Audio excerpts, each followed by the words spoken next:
वंदे मातरम के साथ विश्वासघात किया गया और वंदे मातरम के प्रति खुद की भी और कांग्रेस पार्टी की भी निष्ठा को प्रकट करते हैं। जवाहरलाल नेहरू को अपना सिंहासन डोलता दिखा। नेहरू जी ने नेताजी सुभाष बाबू को चिट्ठी लिखी। तो पंडित नेहरू जी का नाम कितने बार लेते हैं और कांग्रेस पार्टी का नाम कितने बार लेते हैं? ऑपरेशन सिंदूर पे 14 बार उन्होंने पंडित नेहरू का नाम लिया और कांग्रेस पार्टी का कितने बार? 50 बार। तब 10 बार पंडित नेहरू जी का नाम लिया और 26 बार कांग्रेस पार्टी। आप पंडित नेहरू जी के जो उनका योगदान था उस पे एक भी काला दाग आप लगाने में सक्षम नहीं होंगे। एक आदत है सर, ये मेरे पास एक टेबल है कि जब जब प्रधानमंत्री मोदी जी किसी भी विषय पे बोलते हैं तो पंडित नेहरू जी का नाम कितने बार लेते हैं और कांग्रेस पार्टी का नाम कितने बार लेते हैं। मैं बस एक ही उदाहरण देना चाहता हूं कि इससे पहले ऑपरेशन सिंदूर का डिबेट में हमने आदरणीय प्रधानमंत्री मोदी जी को सुना। क्या आप जानना चाहेंगे कि पंडित नेहरू का नाम कितने बार उन्होंने लिया? 14 बार। ऑपरेशन सिंदूर पे 14 बार उन्होंने पंडित नेहरू का नाम लिया और कांग्रेस पार्टी का कितने बार? 50 बार। वैसे ही जब संविधान का 75th एनिवर्सरी मनाया जा रहा था तब 10 बार पंडित नेहरू जी का नाम लिया और 26 बार कांग्रेस पार्टी का। उस प्रकार से जब 2022 में जब राष्ट्रपति अभिभाषण पे प्रधानमंत्री मोदी जी अपना बात रख रहे थे तो 15 बार पंडित नेहरू का नाम लिया। 2020 में, सर मैं आपके साथ तर्क वितर्क नहीं करने आया सर, 2020 में जब राष्ट्रपति अभिभाषण पर प्रधानमंत्री मोदी जी ने भाषण दिया तो 20 बार पंडित नेहरू का नाम लिया। तो इसीलिए उनका आज दूसरा उद्देश्य तो मैं समझ गया, लेकिन बड़े विनम्रता से मैं आदरणीय प्रधानमंत्री मोदी जी को मैं कहना चाहता हूं और उनके पूरे मैं दल को कहना चाहता हूं और पूरे इनके ढांचे को कहना चाहता हूं, आप चाहे जितना भी कोशिश कर लो, आप पंडित नेहरू जी के जो उनका योगदान था उस पे एक भी काला दाग आप लगाने में सक्षम नहीं होंगे। आप चाहे पूरे कोशिश कर लो, आप एक भी उन पे काला दाग लगाने में आप सफल नहीं होंगे। आज जब हम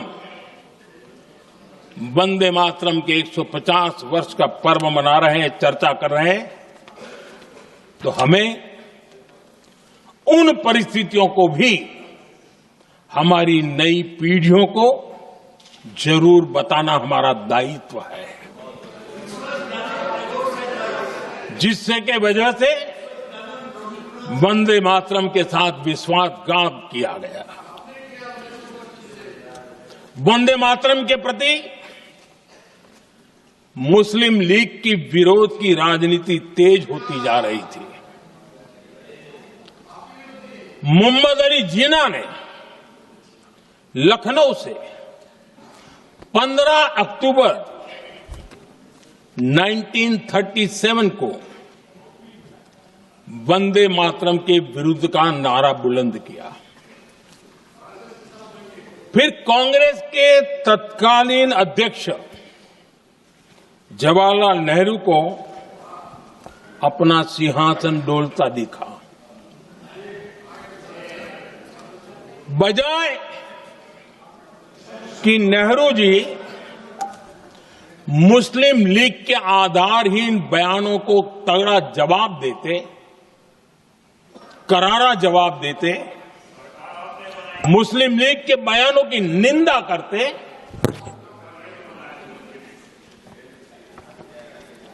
और वंदे मातरम के प्रति खुद की भी और कांग्रेस पार्टी की भी निष्ठा को प्रकट करते हैं।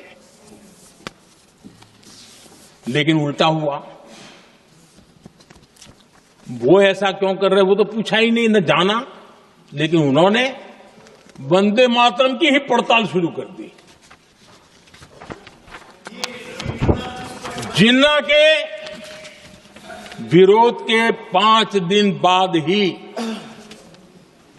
20 अक्टूबर को नेहरू जी ने नेताजी सुभाष बाबू को चिट्ठी लिखी।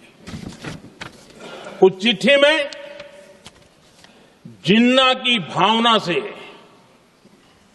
नेहरू जी अपनी सहमति जताते हुए कि वंदे मातरम की, ये जो उन्होंने सुभाष बाबू को लिखा है, वंदे मातरम की आनंद मठ वाली पृष्ठभूमि मुसलमानों को इरिटेट कर सकती है।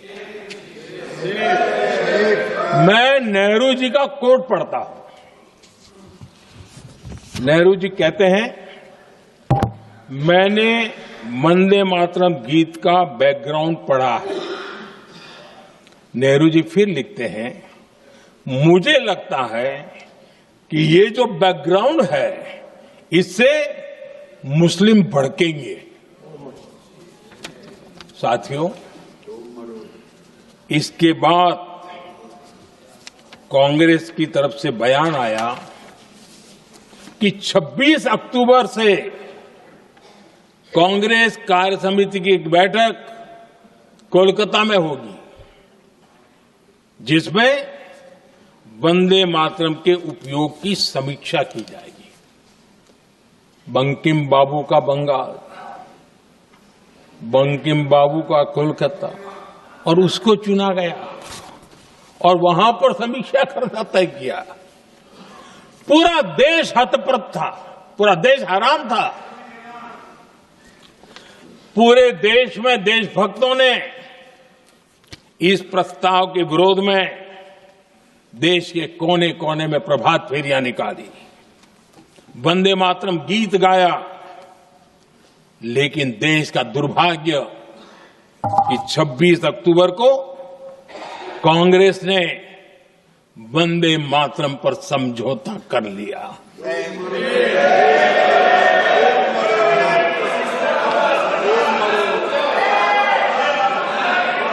वंदे मातरम के टुकड़े करने के फैसले में,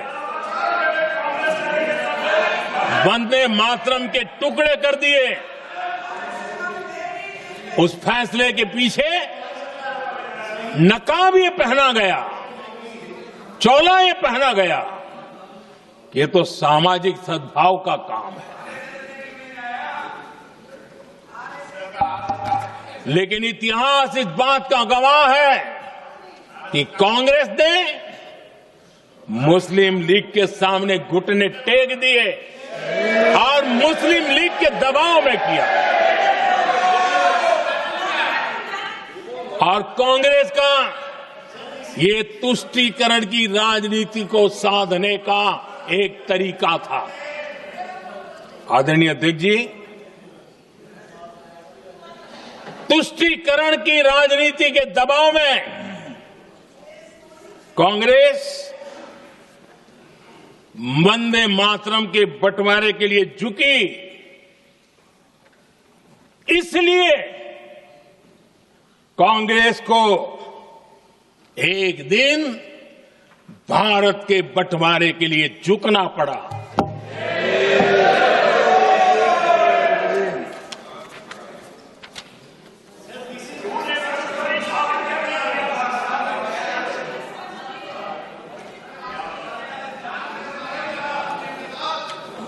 मुझे लगता है कांग्रेस ने आउटसोर्स कर दिया है।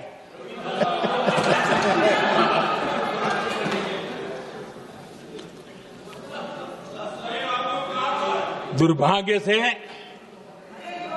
कांग्रेस की नीतियां वैसी की वैसी थी है, और इतना ही नहीं, आईएनसी चलते चलते एमएमसी हो गया है।